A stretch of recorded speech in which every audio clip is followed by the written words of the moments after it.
안녕하세요. 토요미스테리 디바제시카입니다. 때는 2017년 8월 11일 새벽 1시 43분. 덴마크 경찰에 신고 전화가 걸려왔습니다. 자신의 여자친구가 일이 생겨서 나갔는데 지금껏 연락도 안 되고 집에도 오지 않는다. 신고자가 크게 걱정을 하고 있었죠. 그래서 경찰이 이 신고를 접수하기 위해 묻게 됩니다. 여자친구분 마지막으로 본 곳이 어딘가요? 근데 이때 남자친구, 그 신고자의 대답이 의외였어요. 그니까 거기가 잠수함입니다. 잠수함이요? 실종된 여자친구 킴 월. 그녀는 당시 30살이었고 스웨덴 출신 프리랜서 기자입니다. 그동안 기자로서 킴은 스리랑카, 우간다, 쿠바, 북한까지 여러 나라들을 돌아다니면서 아주 열정적으로 취재를 했어요. 그 덕에 유명한 가디언지나 또 뉴욕타임즈에 그녀의 기사가 실렸고요. 당시 2017년 그때 킴은 남친과 함께 덴마크에 거주 중이었는데요. 킴이 실종되던 2017년 8월 10일 킴과 남자친구는 원래 지인들을 집에다 초대해서 파티를 열기로 했습니다. 그래서 먹을거리 마실거리 준비를 하고 있던 와중에 땡! 하고 킴이 한 통의 메시지를 받게 되죠. 그걸 본 킴이 대박! 하면서 막 흥분하는 거예요. 이 메시지는 덴마크의 벤처 사업가이자 백만장자 발명가 피터 매드센에게서 온 것이었습니다. 피터 매드센, 그는 당시 덴마크에서 가장 성공한 사업가 중 한 명으로 이름을 날리고 있었어요. 별명이 덴마크의 일론 머스크다라고 불렸는데 어느 정도인지 짐작이 좀 가시죠? 그럼 일론 머스크가 우주 사업을 펼쳤다면 이 사업가 피터 매드센의 관심 분야는 해저였습니다. 지난 2002년에 그는 덴마크에서 최초로 개인 잠수함을 만드는 데 성공해요. 그리고 또 2005년에는 덴마크 최초로 디젤과 전기를 연료로 하는 잠수함을 개발해냈고요. 또 곧이어서 세 번째 잠수함, 일명 노틸러스 UC3 프로젝트에도 착수를 했습니다. 참고로 이건 당시에 가장 큰 규모의 개인 잠수함으로 기록됩니다. 킴은 기자입니다. 그래서 사실 오랫동안 이 피터 매드센을 인터뷰하고 싶어 했어요. 끈질기게 연락을 했지만 몇 달간 답장을 받지 못했거든요. 반포기 상태였죠. 그러다 마침내 내가 인터뷰를 하겠다라는 답장을 받게 된 겁니다. 더구나요, 이 피터가 자신의 세 번째 잠수함 노틸러스로 킴을 당장 초대하겠다는 거예요. 킴이 너무 좋아서 어쩔 줄 몰랐죠. 이 절호의 기회를 놓칠 수는 없습니다. 그래서 그녀는 파티를 당장 취소하고 막 외출 준비를 서둘렀죠. 저녁 8시, 킴은 남자친구와 함께 그 잠수함이 있는 선착장에 도착해요. 그러면서 인터뷰는 한 2시간 정도? 그 정도 걸릴 거야. 좀 더 걸릴 수도 있고. 걱정하지 마. 내가 진짜 멋지게 해내고 올게. 굉장히 킴은 또 흥분했고 설레어 하면서도 자신만만한 태도였습니다. 그리고 잠시 후 홀로 잠수함으로 들어갔죠. 그녀를 데려다 주고 남자친구는 다시 집으로 향했는데 아무리 기다려도 새벽이 될 때까지 킴에게서 연락이 없는 겁니다. 자, 이 킴이 탑승한 잠수함 노틸러스가 마지막으로 목격된 건 밤 12시쯤이었어요. 근데 지금 이 잠수함이 해저를 다니니까 침몰한 거 아니야? 이런 가능성을 생각할 수 있잖아요. 그래서 경찰은 이 신고가 새벽에 접수됐는데도 불구하고 비상사태일 수 있다. 바로 수색 작업에 돌입했죠. 몇 시간이 지났고요. 날이 밝습니다. 아침 10시 30분 덴마크 쾌게베이의 한 등대 근처에서 이 문제의 잠수함이 목격됐어요. 그런데 경찰의 예상과는 다르게 딱히 손상된 곳은 없어 보였죠. 육안으로는요. 경찰은 구조가 필요할 수 있다라고 판단을 해서 바로 보트를 띄웁니다. 그래서 그렇게 붕 하고 서서히 잠수함에 가까워지던 순간 갑자기 이 잠수함이 막 굉음을 내기 시작합니다. 아니 여태 가만히 있다가 급 작동을 하는 거예요. 그러면서 빠르게 물속으로 가라앉고요. 경찰이 이걸 보고 있다 당황했죠. 무슨 상황이야. 그런데 바로 이때 잠수함의 그 위쪽 해치가 열리더니 사람의 형태가 보입니다. 그 잠수함의 주인 피터 매드센이었어요. 허둥지둥 잠수함을 빠져나와서 헤엄을 치더니 경찰 보트로 도와달라며 다가옵니다. 그러는 동시에 잠수함은 물속으로 아예 가라앉아 버렸고요. 아니 이게 도대체 지금 무슨 상황인지 파악이 안 돼요. 그래서 경찰도 물었죠. 그랬더니 피터가 말하길 잠수함에 이상이 생겼어요. 지금 오작동 중입니다. 라는 거예요. 아니 그럼 그렇고 킴은요? 이때 피터가 말하길 잠수함에는 자기 말곤 아무도 없다는 거예요. 근데 어젯밤에 분명 같이 탔잖아요. 자, 피터의 증언에 따르면 전날 저녁 그는 분명 인터뷰를 수락했고 킴과 함께 잠수함에 올랐어요. 하지만 얼마 지나지 않아서 이 기계에 이상이 생긴 걸 알아챘죠. 그래서 우선 안전을 위해 그녀를 가까운 섬에다 내려주고 자기는 잠수함을 타고 바다를 떠돌다가 극적으로 탈출했다는 겁니다. 근데 이게 어디까지나 피터의 주장이잖아요. 경찰은 100% 확신할 수는 없었죠. 그래서 여러 가능성이 있을 수 있다라는 생각하에 피터를 체포합니다. 근데 체포했다 한들 아직까지 혐의는 없어요. 밝혀진 게 없으니까요. 이제 다음으로 주목해야 할 건 바로 잠수함입니다. 안에 킴이 없는지 고장난 건 맞는지 확인을 해야 하는데 이 잠수함이 이미 수심 7m 아래로 가라앉아 버렸어요. 선체를 지상으로 끌어올리지 않는 한 내부 조사는 불가능하고요. 그래서 우선은 잠수부가 물속에 들어가서 선체의 외부를 살펴보게 되거든요. 근데 어라? 이 잠수함에 다시 내려진 게 확인됩니다. 아니 이거는 잠수함이 고의로 가라앉도록 조작된 정황이었어요. 수상한 냄새가 나죠. 경찰은 즉각 피터에게 본격적인 취조를 시작해요. 그렇게 사건 발생 이틀 만인 8월 10일, 피터는 돌연 진술을 번복합니다. 사실 잠수함 안에서 불의의 사고가 나서 킴이 사망했다는 거예요. 무슨 사고냐? 잠수함이 이제 킴을 태우고 해저 17m가량 수면 아래로 쭉 내려가고 있었습니다. 그런데 그러다가 이 거대한 해치 커버가 킴의 머리 위로 떨어져서 즉사했다는 겁니다. 근데 이게 분명 그럼 사고잖아요. 근데 피터는 자기 잠수함에서 죽었고 이게 혹여나 살인으로 의심받을까 두려웠대요. 그래서 킴을 수장시키기로 결정했죠. 자, 이 말인 즉슨 지금 전날 킴을 섬에 내려줬다? 이건 거짓말인 거예요? 아니 근데 이렇게 거짓말을 하는 사람의 주장을 우리가 어디까지 믿을 수 있냐고요. 이후 경찰은 피터의 연구실 그리고 사무실을 다 압수수색해서 수사를 확대했어요. 그러니까 이 사람의 컴퓨터에서 아주 기분 나쁜 것들이 무더기로 발견됐죠. 그건 일명 스너프 필름이었는데요. 제가 이게 참 설명하기도 힘든데 이 스너프 필름 안에는 살인, 고문, 강간 등의 범죄 장면을 찍은 영상이 담겨 있습니다. 피터 매디슨의 컴퓨터에 있던 거예요. 게다가 피해자들은 대부분 여성들이었고요. 피터는 여기에 대해서 나 그거 인터넷에서 다운받은 거다 라고 변명을 합니다. 하지만 이 영상을 전문가에게 맡겨서 분석을 해보니까 더 끔찍한 사실이 밝혀져요. 영상 속의 여성들이 돈을 받고 이런 걸 일부러 찍은 게 아니라 실제 상황이 아닌가 의심되는 겁니다. 게다가 그중 일부는 다운받은 게 아니라 직접 촬영된 것 같다라는 분석도 나오고요. 아니 백만장자라는 피터 이 인간 도대체 뭐냐고요. 이후 경찰의 의심은 점점 확신이 됩니다. 수사가 진행되면서 이 피터와 전에 사귀었던 연인들도 다 불러서 조사를 하거든요. 근데 그들이 말하길 피터가 사실 성관계를 하는 중에 목을 조르는 것에 굉장히 집착했다고 말하는 거예요. 또 더 기괴한 것도 있습니다. 잠자리를 하는 동안 연인이 잠자리를 하는 동안 영상을 틀어놓는 걸 즐겼대요. 근데 그 영상이 어떤 거냐면 여성들이 목이 잘려서 사망하는 스너프 필름이었고요. 이거 너무 소름 돋아요. 전 여친들 또한 이게 너무 기분이 나쁘고 이상했죠. 하지만 피터가 워낙 괴짜 성향이 있었고 또 성공한 사람이라 뭐라고 좀 강하게 비난하긴 힘들었던 것 같습니다. 그래서 그냥 좀 이상한 변태 취향이 있구나 정도로만 여기고 넘긴 거죠. 변태 백만장자?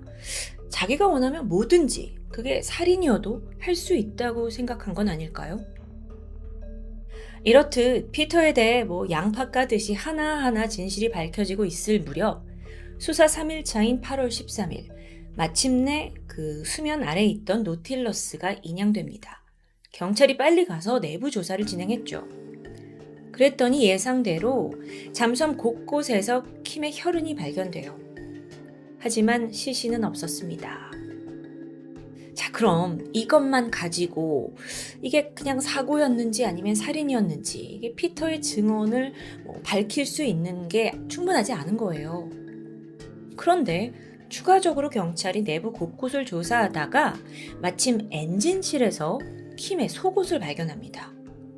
근데 좀 이상해요. 머리를 부딪혀서 사망했는데 왜 여기서 속옷이 나오냐고요.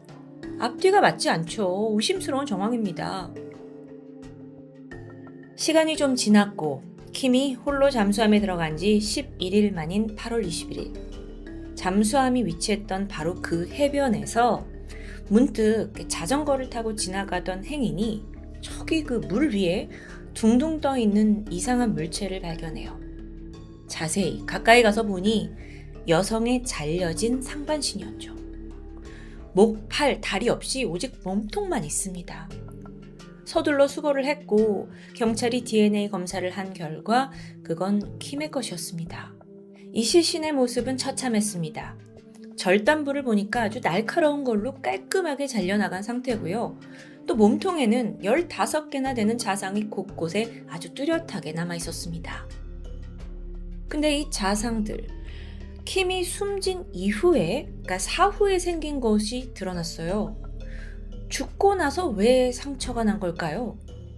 자, 이건 추후에 분석을 해보니까 시신이 물 위에 떠오르는 것을 방지하려고 이런 것으로 보입니다. 그러니까 몸속에 가스가 차오르잖아요. 그럼 몸이 떠오르니까 그걸 막으려고 했던 거죠. 게다가 더 심한 건 시신 내부에서 무거운 금속체가 나와요. 이거 역시 시신 떠오르지 못하도록 채워둔 거죠. 게다가 끝이 아닙니다. 정말 더 소름 돋는 게 있는데요. 몸통에서 외음부가 고의적으로 잘려나간 흔적이 나왔습니다.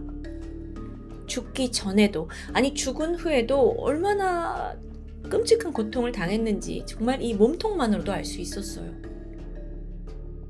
그렇게 시신 일부가 발견되고 약 한 달 반이 지난 10월 6일 이번엔 코펜하겐 근처 해안에 비닐봉지가 둥둥 떠밀려 왔습니다.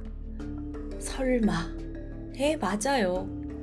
그 안에는 킴의 나머지 신체 부위인 팔, 다리, 머리가 들어있었죠. 그리고 여기엔 옷가지와 가방도 들어있었습니다.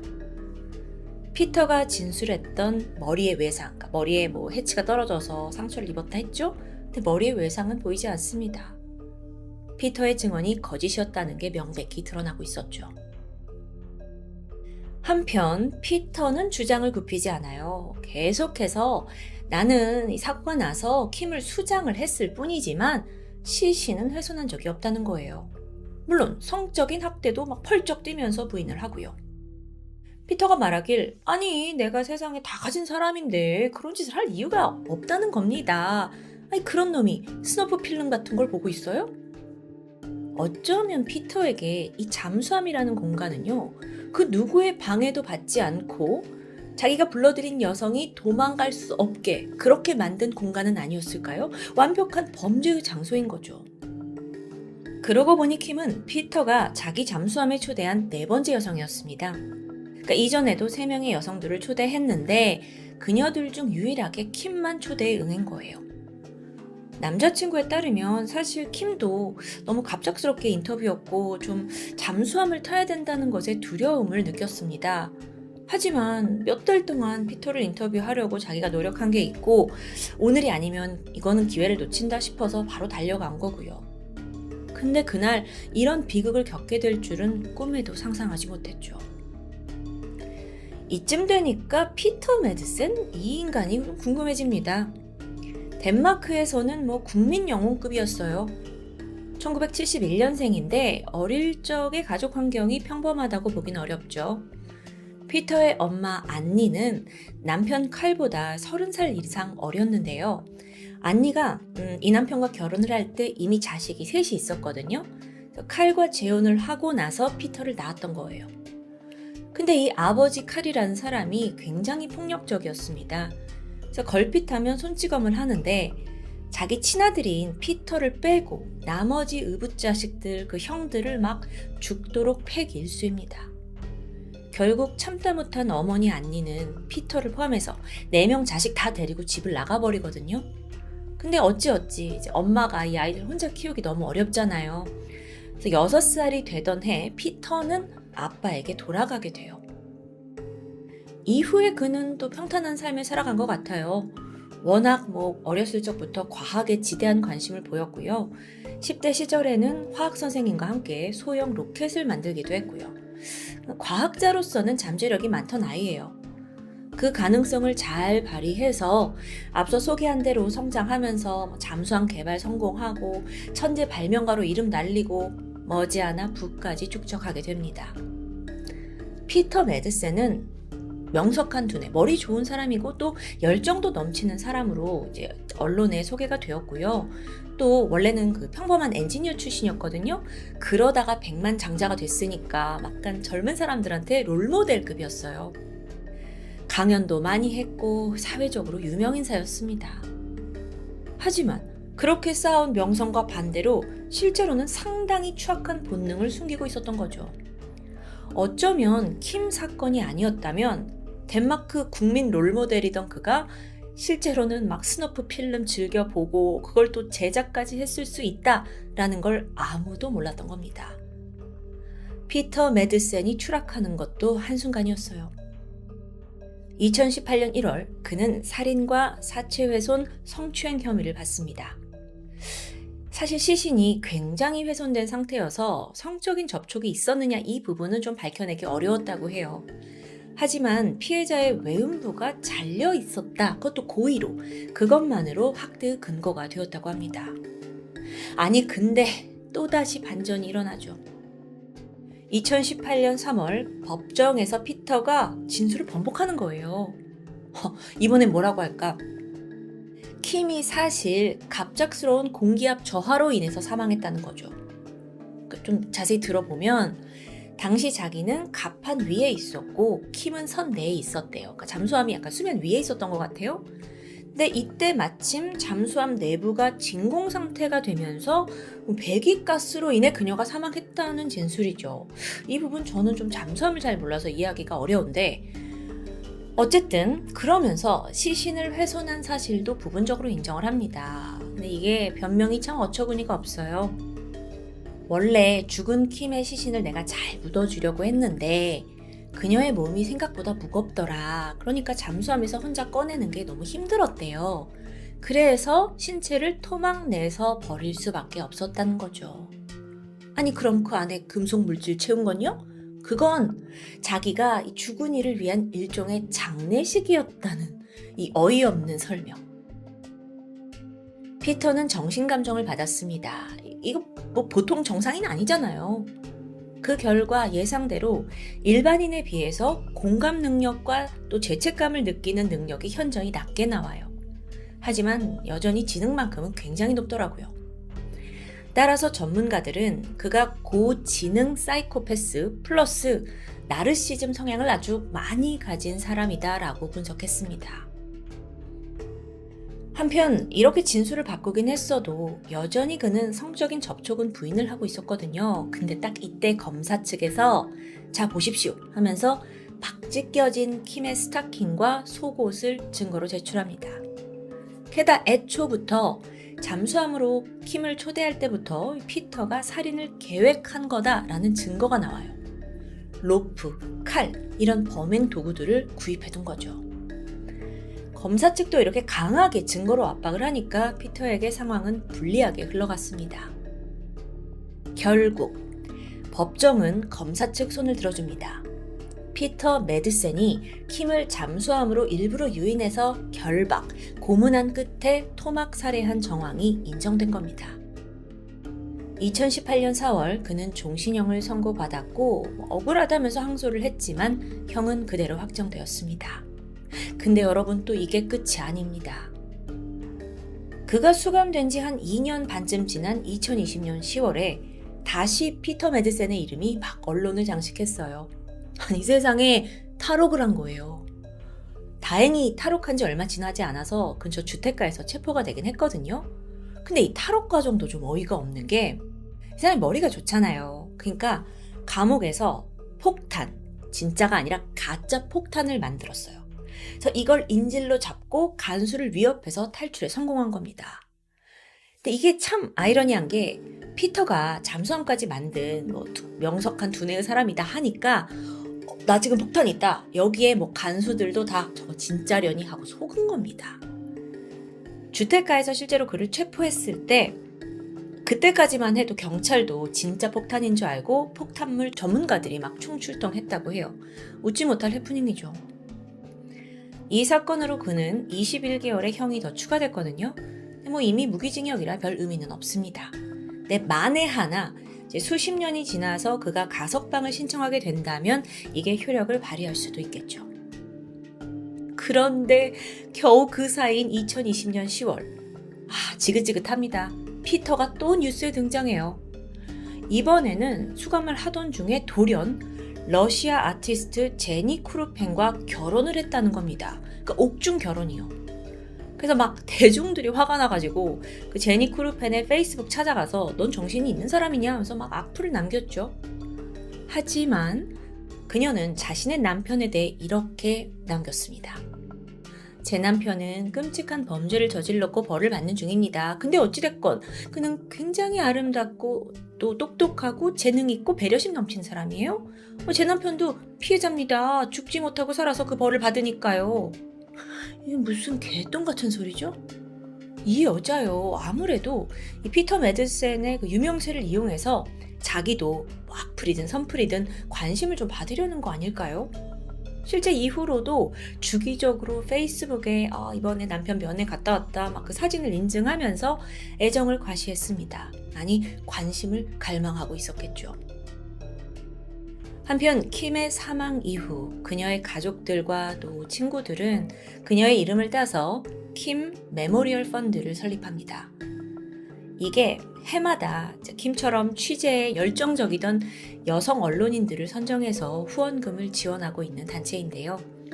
그러면서 유족들은요, 이 사건의 피해자 킴이 단순 피해자가 아니라 열정적인 언론인으로 그렇게 생을 마감한 것으로 기억되었으면 좋겠다고 말합니다. 오늘 사건 여러분은 어떻게 들으셨나요? 편하게 댓글 남겨주세요. 지금까지 디바제시카였습니다. 안녕하세요. 토요미스테리 디바제시카입니다. 노르웨이에 있는 오슬로 플라자 호텔. 37층 규모의 5성급 호텔로 노르웨이를 넘어서 북유럽을 통틀어서 시설과 보안 면에서 최고로 꼽히는 호텔입니다. 그렇다 보니 여기에서 국제회담도 많이 개최됐고 또 정치인들과 국제 셀럽들이 애용하기도 하는데요. 당연히 숙박료도 꽤 높은 편이었죠. 1995년 6월 3일 토요일 오후 7시 30분이었습니다. 호텔 프론트 매니저를 맡고 있던 게르센이 사소한 문제 하나에 봉착해요. 2805호에 투숙하는 고객이 숙박료 결제를 위해서 신용카드 번호를 줬는데 한도 초과로 확인된 겁니다. 당시에 이 방의 숙박료는 오늘날의 가치로 하루 40만 원 정도였는데 상당히 높은 편이죠.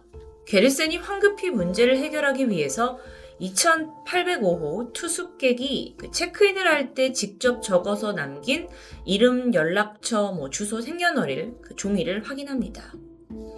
보니까 손님은 벨기에에서 온 제니퍼와 로이스 퍼거테 부부였는데요.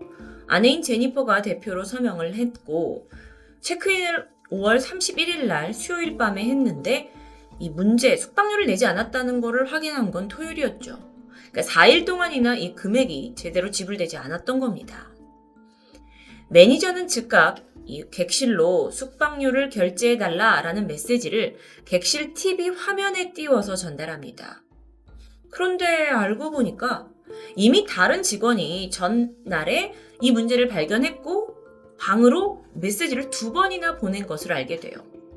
심지어 객실에 있는 누군가가 리모컨 OK 버튼을 눌러서 확인을 한 상태였죠. 그런데 그럼에도 불구하고 객실에서는 아무런 연락이 없습니다. 혹시 돈을 안 내고 먹튀한 걸까요? 매니저는 일단 하우스키퍼를 불러서 2805호가 떠났는지 또는 수상한 점이 없었는지 물어봅니다. 그런데 돌아온 대답은 그들이 체크인을 했던 그날을 제외하고는 방해하지 말라라는 표시가 계속 걸려 있어서 청소를 하러 들어간 적이 없다고 하는데요. 결국 게르센은 경비원을 방으로 올려보내게 됩니다.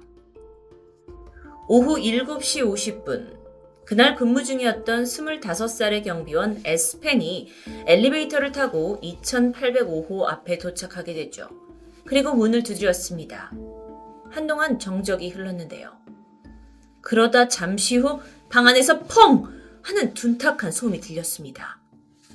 경비였기 때문에 본능적으로 그게 총소리라는 걸 알아차렸죠. 자, 이 방엔 2명의 투숙객이 있습니다. 누군가 총에 맞았다면 분명 방 안에는 흉기를 들고 있는 또 다른 사람이 있다는 것을 직감했어요. 응급한 상황입니다. 그런데 이 상황을 무조건적으로 무전을 통해서 호텔 직원들에게 알릴 경우에 호텔에 무언가 문제가 생길 수 있다는 걸 우려했죠. 그래서 일단 1층으로 다시 내려가서 보안과장을 자기보다 높은 그 상사를 불러서 직접 오기로 결정합니다. 그때로부터 15분이 지난 오후 8시 4분, 2805호 앞에 보안과장과 이 경비가 다시 도착합니다. 그러니까 지난 15분 동안 사실상 이 객실은 그대로 방치되어 있었던 거죠. 보안과장이 문을 두드렸지만 아무런 반응이 없었고 결국 그는 마스터키로 조심스럽게 문을 열게 되는데 객실 문이 이중으로 잠겨 있습니다. 오슬로 플라자 호텔은 워낙 최고급 호텔이어서 보안이 철저했는데요. 그러다 보니 각 객실 문에는 이중 잠금 장치가 설치되어 있었습니다. 이게 안에서 잠기면 일반 호텔 직원은 방에 들어갈 수가 없어요. 그리고 오로지 비상용 마스터키를 가진 보안 요원만 들어갈 수 있습니다. 그렇게 우여곡절 끝에 드디어 문이 열렸는데요. 내부에는 매캐한 냄새가 진동을 했고 무엇보다도 한 여성이 침대에 쓰러져 있었습니다. 침대 한켠에 누워서 천장을 응시하고 있는 자세였죠. 그녀는 오른손에 권총을 쥐고 있었고 이마에 피를 흘리고 있었습니다. 안타깝게도 숨을 거둔 상태였죠. 오후 8시 30분 경찰이 객실에 도착했고 조사가 진행됩니다. 객실에서는 누군가가 침입한 흔적이 전혀 발견되지 않았어요. 창문이 살짝 열려있긴 했지만 28층 창문으로 누군가 드나들 수 있는 구조는 아니죠. 방 안에 있는 가구는 모두 그 자리에 있었고 딱히 파손된 것도 없습니다. 사망한 여성에게 남겨진 총상을 제외하고는 그녀의 옷이나 몸에서 몸싸움을 했다는 징후도 없었고요. 그런데 특이한 점이 발견됩니다. 객실 안에서 발사된 총탄이 총 2발이었다라는 부분이었죠. 한 발은 이마를 관통한 총알이었고요. 또 다른 한 발은 호텔 베개를 뚫은 흔적이 남아 있습니다. 왜 베개에 대고 총을 쐈을까요? 일단 경찰은 시신 최초 발견을 했을 당시에 객실 문이 이중으로 잠겨 있었다라는 점을 들어서 그녀가 안에서 문을 잠그고 자살을 벌인 거라고 결론 짓습니다. 심지어 객실키 2개 모두 내부에서 발견되었기 때문에 누군가의 침입은 불가능하다고 본 거죠. 그런데 내부를 조사하면 할수록 문제가 복잡해져 갑니다. 우선 객실 어디에도 사망한 여성의 신분을 알 만한 지갑이나 신용카드, 여권이 전혀 없다는 겁니다. 그나마 인적사항을 알 수 있었던 게 체크인할 때 호텔에 제출한 직접 적어서 낸 종이 한 장, 제니퍼라는 이름이 전부였어요. 그러면 그 당시에 남편 로이스도 함께 있었는데 남편은 어디에 있는 걸까요? 제니퍼가 벨기에라고 주소를 남겼기 때문에 경찰은 인터폴을 통해서 해당 주소로 사망 소식을 알립니다. 그런데 여기에서 또 다른 반전이 있어요. 그녀는 제니퍼가 아니었습니다. 체크인 카드에 남겨진 남편 이름과 주소, 전화번호 그 모든 게 존재하지 않는 가짜였던 겁니다. 그래서 경찰은 이번에 시신의 지문을 확인하게 되는데 인터폴 데이터베이스에서는 매치하는 정보를 찾을 수 없었습니다. 사건은 그녀가 누구인지부터 미궁에 빠져버렸죠. 이 사진은 사망한 시신의 얼굴을 본따서 스케치를 한 몽타주입니다. 이걸 토대로 경찰은 그녀와 마주했던 호텔 직원들을 수소문했죠. 호텔 측에 따르면 그녀가 여기로 처음 전화를 걸어서 예약을 한 날은 5월 22일 월요일이었습니다. 그리고 5월 31일 수요일 날 전화를 걸어서 일정을 좀 당겨야겠다. 내가 오늘 호텔에 도착할 거다라고 전합니다. 그리고 그날 저녁 10시 44분에 그녀가 로비의 모습을 드러내게 되는데요. 여기서 문제가 있습니다. 어찌된 일인지 그녀는 자신의 여권이나 신분증을 전혀 제출하지 않고 체크인에 성공했습니다. 아니, 여기가 5성급 호텔이고 보안이 까다롭다고 유명한데 이 호텔에서 결코 일어날 수 없는 일이 벌어진 겁니다. 그래서 알아보니 하필이면 그날 저녁 10시에 호텔에 유독 많은 손님들이 모이면서 북적였다고 하는데요. 그날 외국에서 들어오는 비행기 3대가 오슬로에 동시에 도착을 한 것도 하나의 이유였고, 그날따라 또 일부의 직원들이 파업을 한 상태여서 일손이 모자랐던 이유도 있습니다. 그렇다 보니 신원 확인 없이 수기로 쓴 체크인 정보만 받은 채 황급히 객실키를 내줬다는 겁니다. 한편 또 다른 직원에 따르면 그녀의 옆에 키 185cm 정도의 35세에서 40세로 보이는 남성이 있었다고 증언을 하게 되는데요. 그게 남편인지는 확인되지 않았습니다. 그녀의 신분조차 알 수 없으니까요. 경찰 조사는 더 나아가서 그날 밤 오슬로에 도착한 항공기 승객 모든 명단까지 확인했지만 별다른 소득은 없었습니다. 자, 그러면 그 다음으로 경찰은 객실의 카드키 출입 기록을 살펴봅니다. 숙박객뿐만 아니라 하우스키퍼 또는 제3자가 키를 통해서 방문을 열었다면 그 시간과 횟수까지 알 수 있는 아주 중요한 정보였죠.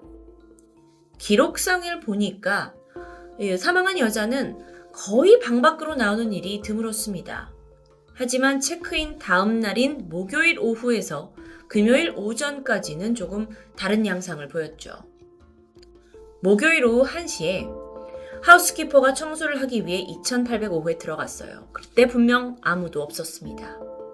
이후에 그녀가 방을 다 치우고 떠났고 그때부터 다음 날인 금요일 오전까지 객실에 그 누구도 출입한 기록이 없습니다. 즉, 사망한 여성은 적어도 목요일 오후 1시부터 금요일 오전까지 호텔에 있지 않았다는 겁니다. 그녀가 이 도시 어디에 있었는지는 확인할 수 없었죠. 그런데 이 미스테리한 죽음의 결정적인 부분은 다른 데 있습니다. 바로 그녀의 소지품. 사망 당시 그녀는 화장을 한 상태였고요. 욕실에서 샤워를 한 흔적도 남아 있었죠. 하지만 그녀의 화장품이나 세면도구는 아무것도 존재하지 않았습니다. 그나마 발견된 유일한 소지품 1개, 테이블에 놓여있던 남성용 향수였죠. 죽기 전 그녀는 검정색 자켓에 검은색 반바지 그리고 검은색 스타킹을 신고 있었는데 물론 객실에선 그녀의 다른 옷까지 몇 개도 남아 있었습니다. 그런데 이 모든 걸 통틀어서 단 한 벌의 독일제 옷을 제외하고는 놀랍게도 모든 상표와 라벨이 제거되어 있었다는 겁니다. 마치 이건 자신의 정보에 대해서 모두 지워버리고 싶어 했다는 느낌을 지울 수가 없죠. 여러분 혹시 제가 과거의 토요미스테리에서 다뤘던 이스타렌 여인 기억하시나요? 1970년에 산속의 한 계곡에서 여성이 숨진 채 발견됐는데 그녀 역시 가지고 있던 옷과 소지품의 상표가 모두 제거된 상태였습니다. 신분을 철저히 숨기라는 의도로 볼 수 있죠. 그런데 이 두 사건 사이엔 또 다른 공통점이 있는데 그녀가 숨졌다는 그 이스타렌 계곡이 오슬로 플라자 호텔과 마찬가지로 노르웨이에 있다는 겁니다. 자, 다시 2805호 객실로 돌아와서 숨진 그녀가 손에 쥐고 있던 권총은 9mm의 강력한 반자동 권총이었습니다. 이건 주로 군대와 경찰에서 쓰는 모델이었죠. 권총의 일련번호를 통해서 신원을 알 수 있습니다. 그래서 노르웨이 이 수사국이 권총을 회수해서 정밀 조사에 들어갔는데 역시나 일련 번호 또한 전문적인 약품을 사용해서 철저하게 지워진 상태였습니다. 그런데 특이점이라면 여자의 곁에 가방이 하나 있었는데 그 안에서 무려 34발의 총알이 발견돼요. 여기서 잠깐. 만약 그녀가 자살을 결심해서 여기에 투숙했다면 굳이 이렇게 많은 총알이 필요했을까요? 경찰은 이중 잠금된 밀실 자살 사건으로 결론을 냈지만 모든 상황과 증거는 다른 이야기를 하고 있습니다. 그러던 중 노르웨이 최고 법의학 전문가 로그넘이란 사람이 그녀가 권총을 쥐고 있었던 자세가 아주 의문스럽다고 지적하게 되죠. 보시면 오른쪽 엄지로 방아쇠를 쥐고 있었는데요. 아까 말씀드렸다시피 이 권총은 아주 강력한 반동이 있는 무기입니다. 그래서 통상적으로 두 손으로 움켜쥐고 조준하는 게 일반적이에요. 만약에 한 손으로, 게다가 이걸 엄지로 방아쇠를 당긴다면 반동으로 인해서 권총이 손에서 튕겨나갈 가능성이 아주 높죠. 분명 현장의 벽면에는 핏자국이 곳곳에 튀어 있었는데 정작 총을 쥐고 있는 그녀의 손은 화약의 끄름도 없었고 핏자국조차 없이 너무도 깨끗하다라는 점이 이상합니다. 그렇다면 충분히 누군가 그녀를 살해한 뒤에 자살로 위장했다는 가능성을 배제할 수 없다는 결론에 도달하는데요. 자, 이렇게 상황이 복잡해지니까 경찰은 새로운 가설을 내놓습니다. 그녀가 마약 운반책인데 어떤 조직에 의해서 암살당했을 수도 있다. 혹은 비밀 요원 신분으로 은밀히 제거당했을 수도 있다라는 가능성을 열어둔 겁니다. 하지만 이 가설들을 설명해줄 증거는 발견되지 않았죠. 2805호 밀실 호텔방에서 의문의 죽음을 당한 미스테리 여인. 노르웨이와 인터폴까지 합세해서 여러 수사를 벌였지만 결국 이 사건은 미제로 남게 됩니다. 그런데 수상한 점은 또 한 가지 남아 있습니다. 당시 호텔에서는 아침마다 각 객실로 투명한 봉투에 쌓여져 있는 일간 신문을 배달했는데요. 물론 그녀의 방에도 신문이 있었습니다. 그런데 놀랍게도 봉투에 적혀 있는 방 번호가 2816호. 그래서 경찰이 즉각적으로 그 연관성을 의심하면서 그 2816호 투숙객 정보를 확인해 본 결과 아무런 정보도 남아있지 않았죠. 단순한 배송 실수였던 걸까요? 아니면 2816호의 누군가가 이 객실을 방문한 걸까요? 1996년 6월 그녀가 사망하고 13개월이 지난 후에야 그녀의 시신은 노르웨이 한 공동묘지에 익명으로 안치됩니다. 하지만 여기서 끝이 아니죠. 지난 2017년에 그러니까 22년 만에 그녀의 무덤 뚜껑이 다시 열렸습니다. 현대 과학의 힘을 빌려서 그녀의 신분을 제대로 확인하기 위해 재부검이 결정된 겁니다. 하지만 안타깝게도 최신식 법의학도 결국 그녀가 누구인지 밝혀내는 데는 실패합니다. 신분을 철저히 숨긴 채 죽어서도 미스테리로 남아야만 했던 그녀. 분명 그녀에게도 그녀를 낳아준 부모가 있을 거고 가족이 있을 겁니다. 과연 그녀는 누구였고 왜 죽어야만 했을까요? 혹시 여러분만의 추리가 있으시다면 댓글로 남겨주셔도 좋습니다. 토요미스테리 디바제시카입니다.